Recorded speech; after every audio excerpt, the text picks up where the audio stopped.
Today we will be unboxing our CV axle puller. Open up the box and remove the carrying case. Open the carrying case and pull out all the components.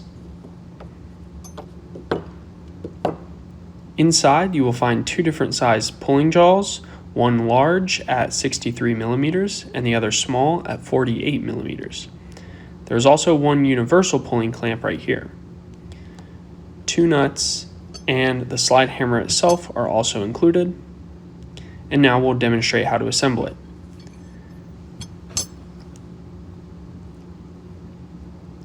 Pick the jaw based on the inner diameter of the CV axle you are pulling. Take one of the nuts and thread it on to the slide hammer. Now take your pulling jaw with the lip facing inward towards the slide hammer and thread it on.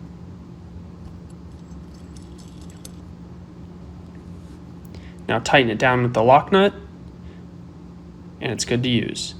This is the universal puller and it's suitable for tight spaces or situations where there's limited space around the CV axle. You can use this universal pulling clamp to clamp onto an area you need to pull that you couldn't get to with one of the normal pulling jaws. You can adjust it with this slide and then tighten the clamp.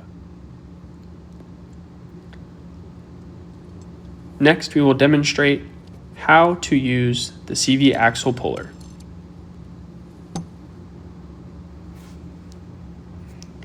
Take your slide hammer with the correct size jaw or the universal puller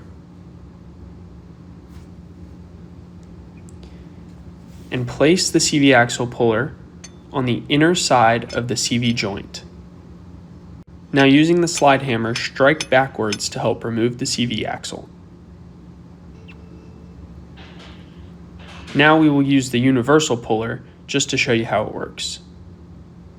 First, adjust the clamp down all the way so that you have the most room possible to slip the puller over the CV axle. Slide it over the CV axle and get it looped around the back, and then pull the clamp down and tighten it behind the CV axle.